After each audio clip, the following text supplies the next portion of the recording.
Shalom, berjumpa kembali dengan saya, Ruben Channel.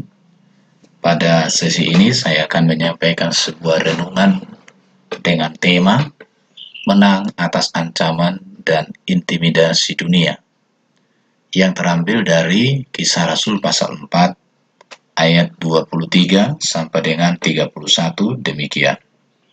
Sesudah dilepaskan, pergilah Petrus dan Yohanes kepada teman-teman mereka. Lalu mereka menceritakan segala sesuatu yang dikatakan imam-imam kepala dan tua-tua kepada mereka. Ketika teman-teman mereka mendengar hal itu, berserulah mereka bersama-sama kepada Allah, katanya, "Ya Tuhan, Engkaulah yang menjadikan langit dan bumi, laut dan segala isinya. Dan oleh dorongan Roh Kudus dengan perantaran hamba-Mu Daud, Bapa kami, Engkau telah berfirman, mengapa rusuh bangsa-bangsa, suku-suku bangsa mereka-reka perkara yang sia-sia? Raja-raja dunia bersiap-siap dan para pembesar berkumpul untuk melawan Tuhan yang diurapinya. Sebab sesungguhnya telah berkumpul di dalam kota ini Herodes dan Pontius Pilatus beserta bangsa-bangsa dan suku-suku bangsa Israel melawan Yesus, hamba-Mu yang kudus, yang Engkau urapi untuk melaksanakan segala sesuatu yang telah Engkau tentukan dari semula oleh kuasa dan kehendak-Mu. Dan sekarang ya Tuhan, lihatlah bagaimana mereka mengancam kami, dan berikanlah kepada hamba-hamba-Mu keberanian untuk memberitakan firman-Mu. Ulurkanlah tangan-Mu untuk menyembuhkan orang, dan adakanlah tanda-tanda dan mujizat-mujizat oleh nama Yesus hamba-Mu yang kudus. Dan ketika mereka sedang berdoa, goyalah tempat mereka berkumpul itu, dan mereka semua penuh dengan Roh Kudus. Lalu mereka memberitakan firman Allah dengan berani. Puji Tuhan, demikian pembacaan firman Tuhan yang menjadi perenungan kita pada saat ini. Tema kita adalah menang atas ancaman dan intimidasi dunia. Saya mengawali dari pengertian ancaman. Ancaman adalah setiap usaha dan kegiatan yang dinilai membahayakan keamanan jiwa, diri, dan keluarga, harta, dan kekayaan. Tentu di dalam teks ini, ancaman yang dialami oleh para rasul adalah bahwa Mahkamah Agama melarang mereka berbicara atas nama Yesus. Artinya ini sebuah ancaman kepada mereka supaya mereka tidak memberitakan Injil. Ini sebuah ancaman kepada mereka yang membahayakan jiwa mereka. Karena pada saat itu sedang terjadi gelombang penganiayaan terhadap para rasul, terhadap orang-orang Kristen. Dan salah satu yang terlibat di dalamnya adalah Rasul Paulus.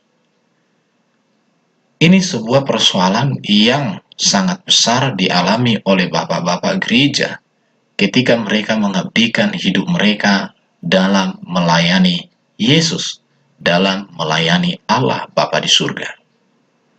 Ada banyak kegiatan yang dilakukan oleh para pembesar agama bersama dengan kroni-kroninya untuk menghalangi atau untuk mengancam supaya pemberitaan Injil tidak terjadi, tidak terlaksana. Tentu konteks yang dialami murid-murid dalam bagian ini mungkin sedikit berbeda dengan apa yang terjadi pada kita. Di masa-masa pandemi ini ada banyak ancaman yang mengancam hidup kita. Ancaman ekonomi, ancaman pekerjaan, bahkan ancaman tentang nyawa jiwa. Tetapi, apa yang harus kita lakukan supaya kita menang dari ancaman? Tentu, apa yang dilakukan para rasul di dalam bagian teks ini dapat menjadi teladan bagi kita untuk kita kuat menghadapi segala ancaman, segala intimidasi yang sedang dipertontonkan dunia terhadap kita, anak-anak Tuhan. Adapun yang dilakukan oleh para rasul di dalam bagian ini Bagaimana mereka menang atas ancaman, atas intimidasi yang terjadi atas hidup mereka? Yang pertama adalah mereka membangun persekutuan, yaitu persekutuan yang berpusat pada Tuhan, berpusat pada firman Tuhan. Dan itu yang dilakukan mereka. Kita bisa membaca di dalam di dalam ayat 23 sampai dengan 24 dikatakan begini ya. Sesudah dilepaskan, pergilah Petrus dan Yohanes kepada teman-teman mereka, lalu mereka menceritakan segala sesuatu yang dikatakan imam-imam kepala dan tua-tua kepada mereka. Artinya di sini bahwa ketika mereka dilepaskan dari penghakiman, pengadilan, ancaman itu, maka mereka pergi kepada teman-teman mereka dan mereka menceritakan segala sesuatu apa yang sedang terjadi kepada mereka. Kemudian ayat 24, ketika teman-teman mereka mendengar hal itu, berserulah mereka bersama-sama kepada Allah, katanya, "Ya Tuhan, Engkaulah yang menjadikan langit dan bumi, laut dan segala isinya." Dalam ayat 29 dikatakan begini, "Dan sekarang ya Tuhan, lihatlah bagaimana mereka mengancam kami, dan berikanlah kepada hamba-hambamu keberanian untuk memberitakan firman."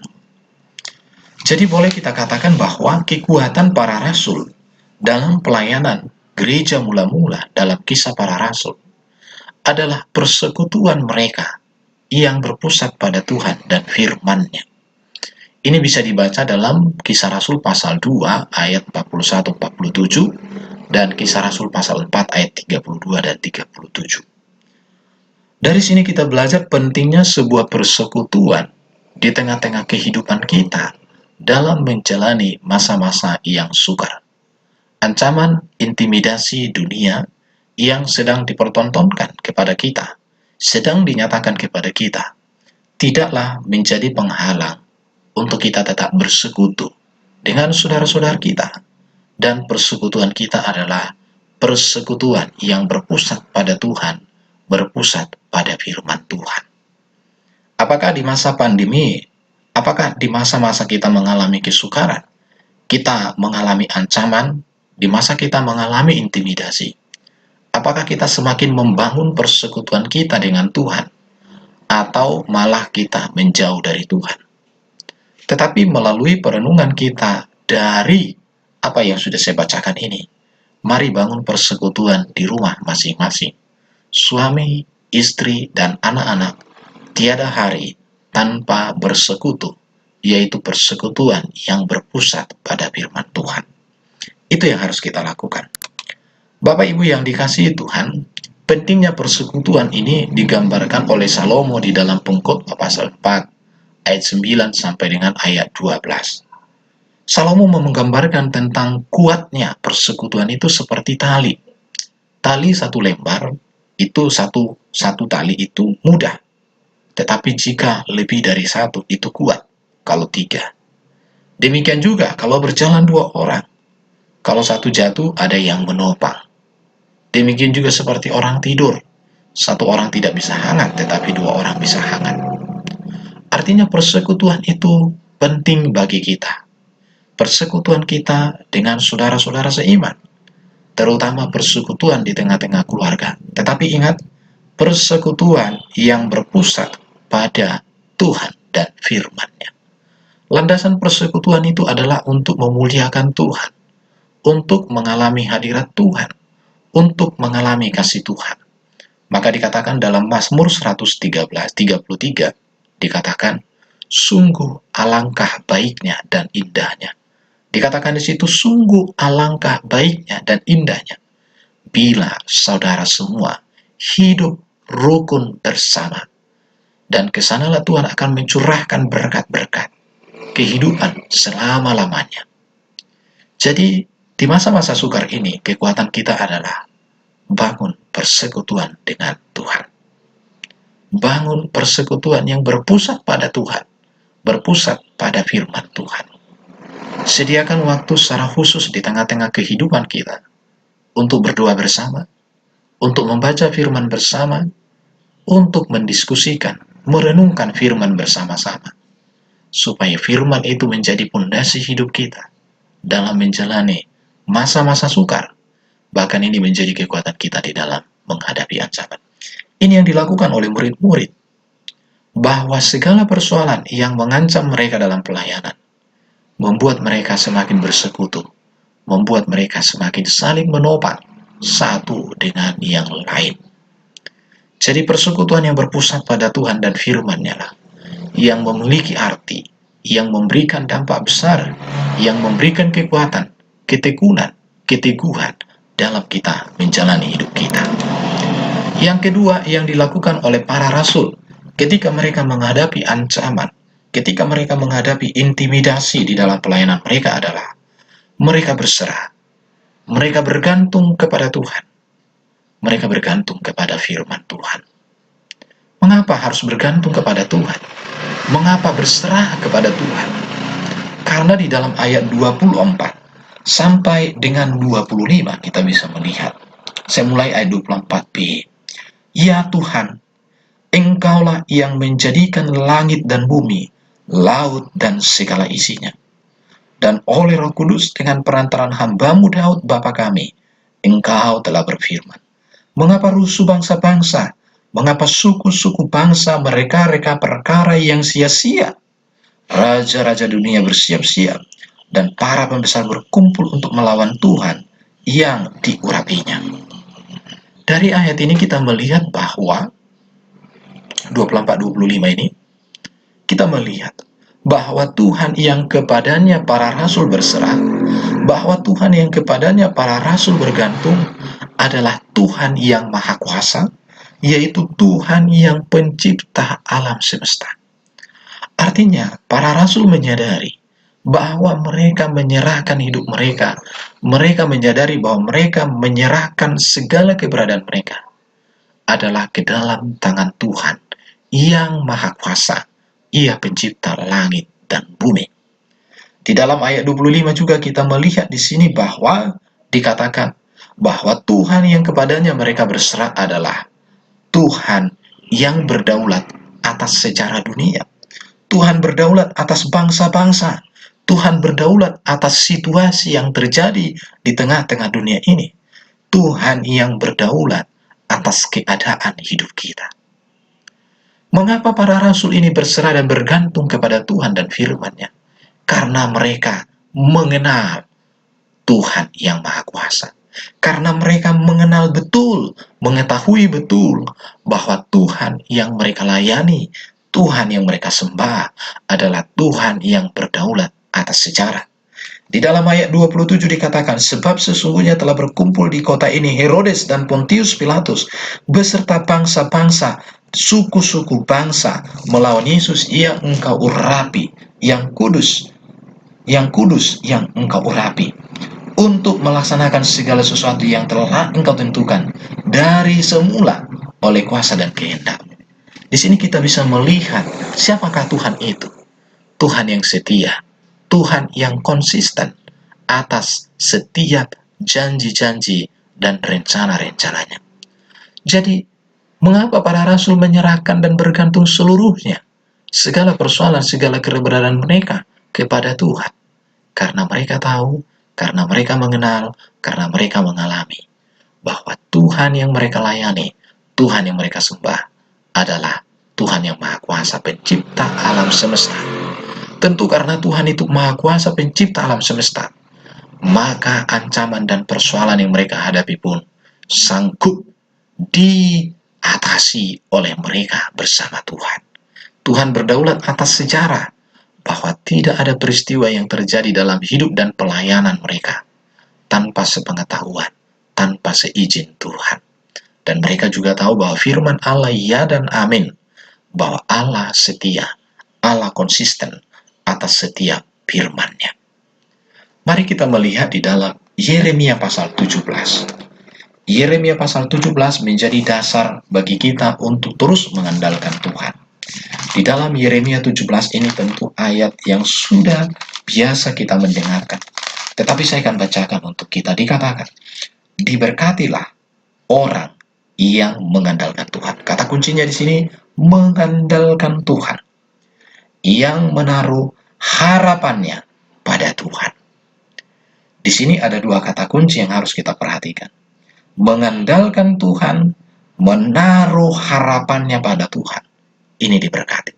Para rasul karena mengandalkan Tuhan dan menaruh harapan mereka pada Tuhan, maka mereka diberkati, pelayanan mereka diberkati, banyak karya-karya besar yang mereka janjikan mereka lakukan. Dikatakan ia akan seperti pohon yang ditanam di tepi aliran air, yang merambatkan akar-akarnya ke tepi batang air, dan yang tidak mengalami datangnya panas terik, yang daunnya tetap hijau, yang tidak khawatir dalam tahun kering, dan yang tidak berhenti menghasilkan buah. Mengandalkan Tuhan mendatangkan berkat. Mengandalkan Tuhan menjadi kekuatan. Mengandalkan Tuhan kita akan mengalami mampu subur, mampu tegar, walau di masa-masa ancaman, walau di masa-masa persoalan. Alasan juga kita bisa melihat mengapa kita dapat mengandalkan Tuhan. Karena di dalam 1 Korintus pasal 10 ayat 13, ini juga ayat yang sangat familiar, yang sudah terbiasa kita dengarkan. Dikatakan 1 Korintus pasal 10 ayat 13 begini. Pencobaan-pencobaan yang kamu alami ialah pencobaan-pencobaan biasa yang tidak melebihi kekuatan manusia. Mengapa pencobaan, mengapa ancaman, mengapa persoalan itu tidak melebihi kekuatan manusia? Kuncinya adalah sebab Allah setia. Jadi yang membuat kita kuat menghadapi ancaman dan intimidasi, pencobaan dan persoalan hidup adalah bukan kekuatan kita, tetapi kesetiaan Allah menyertai kita. Dikatakan sebab Allah setia, dan karena itu ia tidak akan membiarkan kamu dicobai melampaui kekuatanmu. Kata kuncinya di sini adalah Allah setia. Ia tidak akan membiarkan kita. Ini menjadi kata kunci untuk kita bisa menang atas ancaman, intimidasi dunia, baik dalam pelayanan, baik dalam karir, baik dalam hal apapun. Kata kuncinya di sini adalah ingatlah, Allah setia. Dikatakan kalimat berikutnya, pada waktu kamu dicobai, ia akan memberikan kepadamu jalan keluar sehingga kamu dapat menangkumnya. Jadi dari sini kita melihat bukan persoalan, bukan ancaman yang dihilangkan, tetapi Tuhan menyertai kita. Tuhan berada bersama kita. Sehingga dengan penyertaan Tuhan bagi kita, maka kita mampu menghadapi segala ancaman intimidasi. Bahkan kita mampu menang dan berbuat sesuatu hal yang sangat berarti, yang sangat luar biasa. Ayat berikut yang sangat menguatkan kita juga di dalam menghadapi ancaman dan persoalan hidup di dunia ini, bisa kita membaca di dalam Ibrani pasal 13 ayat 5 bagian B dikatakan, aku sekali-kali tidak akan membiarkan engkau, dan aku sekali-kali tidak akan meninggalkan engkau. Ingatlah bahwa Tuhan beserta kita. Tuhan itu Immanuel. Kasih-Nya kita bisa rasakan tiap-tiap waktu. Dia Tuhan yang Maha Kuasa, Dia Tuhan yang berdaulat, Dia Tuhan yang setia. Karena itu, berserahlah kepadanya, bergantunglah kepadanya, kepada Dia, dan tetap pegang teguh firman-Nya. Ini kekuatan kita. Ini kunci kemenangan kita menghadapi ancaman, intimidasi, dan segala bentuk persoalan di tengah-tengah perjalanan hidup ini, baik dalam pelayanan, dalam keluarga, dalam usaha, juga dalam karir. Serahkan hidup pada Tuhan. Yang ketiga, yang dilakukan para murid sehingga mereka menang atas intimidasi dan ancaman yang terjadi dalam hidup mereka. Bagian yang ketiga, kita bisa melihat bahwa mereka meminta Tuhan untuk mengerjakan hal yang besar. Di sini kita melihat bahwa ancaman tidak menghentikan karya yang harus dikerjakan, malah menjadikan mereka semakin giat dan berani. Saya melihat di dalam teks ini, mereka menceritakan persoalan itu kepada Tuhan. Dan di tengah-tengah persoalan itu, mereka meminta supaya Tuhan menyertai mereka. Mereka meminta supaya Tuhan mengerjakan hal-hal yang lebih besar lagi bagi mereka. Di sini mereka dilarang untuk memberitakan Injil, dilarang untuk berkarya karena mereka mengerjakan hal yang besar, orang disembuhkan, orang diselamatkan. Tetapi ada oknum yang tidak senang, yaitu mahkamah agama. Tetapi hal ini membuat mereka, Tuhan kerjakan lagi yang lebih besar. Di sini saya melihat bahwa mereka tidak meminta persoalan disingkirkan atau dihilangkan Tuhan, tetapi lebih dominan atau lebih fokus kepada meminta penyertaan Tuhan, memberikan kekuatan di dalam mereka menghadapi persoalan, dan kemampuan yang lebih besar dikerjakan Tuhan melalui mereka. Ini yang luar biasa. Jadi dapat kita melihat dari kehidupan para rasul di sini bahwa fokus hidup mereka bukan pada masalah, fokus hidup mereka bukan pada ancaman, fokus daripada hidup mereka tidak pada intimidasi dunia, tetapi kepada tujuan Tuhan bagi keselamatan bangsa-bangsa. Masalah yang terjadi di dalam hidup mereka tidak membuat mereka menjadi terlena dengan persoalan, terlena dengan masalah, terlena dengan segala keadaan dunia. Tetapi mereka melihat ada rencana Tuhan, ada janji Tuhan, ada program Tuhan yang sungguh besar yang harus dikerjakan. Dan untuk itu mereka meminta kuasa dari Tuhan untuk melakukannya. Jadi dalam menghadapi persoalan itu mereka tidak berpangku tangan. Mereka tidak hanya berdoa semata, tetapi mereka melakukan sebuah hal yang lebih besar, bahwa mereka tidak hanya meminta sesuatu hal untuk menyingkirkan persoalan, tetapi mereka lebih kepada berbuat sesuatu di tengah-tengah persoalan, supaya dengan perbuatan yang besar itu, dunia tahu bahwa mereka menang. Dan mereka yakin akan kuasa Tuhan. Ayat 30-31 dikatakan demikian, ulurkanlah tanganmu untuk menyembuhkan orang, dan adakanlah tanda-tanda dan mujizat oleh nama Yesus hambamu yang kudus. Dan ketika mereka sedang berdoa, goyahlah tempat mereka berkumpul itu, dan mereka semua penuh dengan Roh Kudus. Lalu mereka memberitakan firman Allah dengan berani. Minta Tuhan mengerjakan hal yang besar bagi kita, melalui kita di tengah ancaman. Hari ini kita diingatkan, jangan fokuskan hidup dengan persoalan, jangan fokuskan hidup dengan ancaman, jangan fokuskan hidup dengan intimidasi, tetapi fokuskanlah hidup kepada Tuhan. Fokuskanlah hidup kepada hal yang besar yang bisa kita kerjakan dalam penyertaan Tuhan. Saya akan menyanyikan sebuah lagu yang sangat menguatkan dan memberkati saya pribadi. Saya percaya juga akan memberkati Bapak Ibu sekalian. Dan mari kita menikmati lagu dan pujian ini dengan perenungan akan setiap kata demi kata di dalam firman, di dalam pujian ini.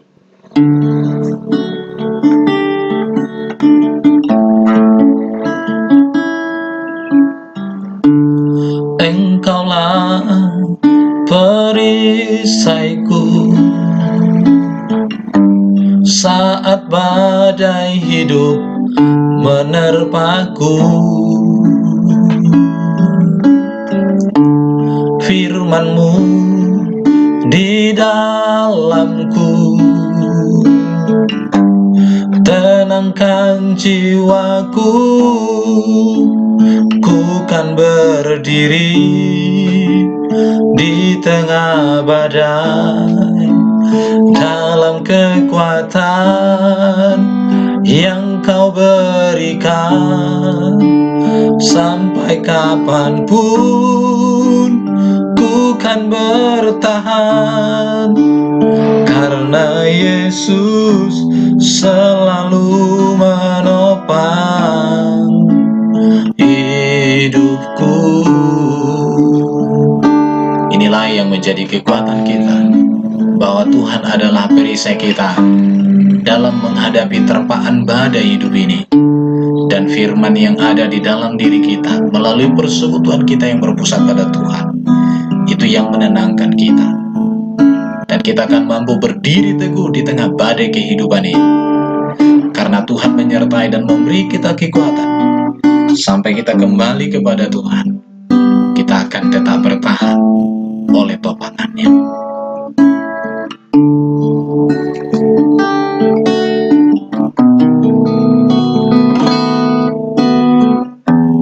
Engkaulah perisaiku saat badai hidup menerpaku. Firman-Mu di dalamku tenangkan jiwaku. Ku kan berdiri di tengah badai dengan kekuatan yang Kau berikan. Sampai kapanpun ku kan bertahan, karena Yesus selalu menopang hidupku.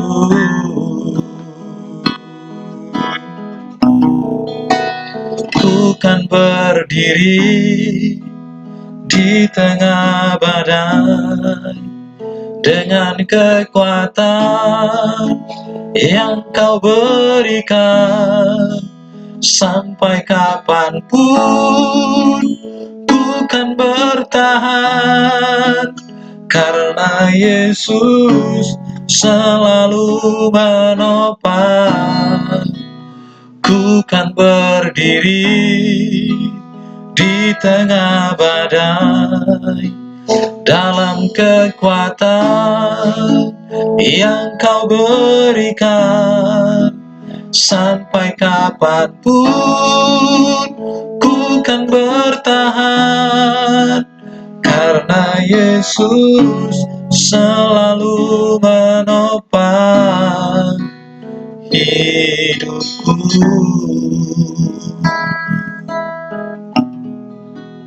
Karena Yesus selalu menopang hidupku.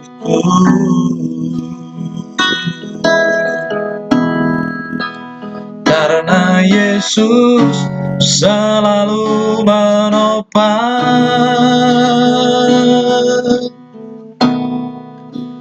hidupku.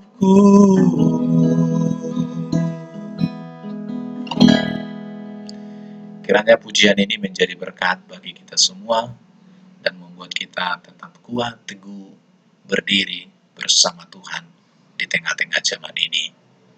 Amin. Shalom bagi kita semua. Tuhan memberkati hidup kita masing-masing.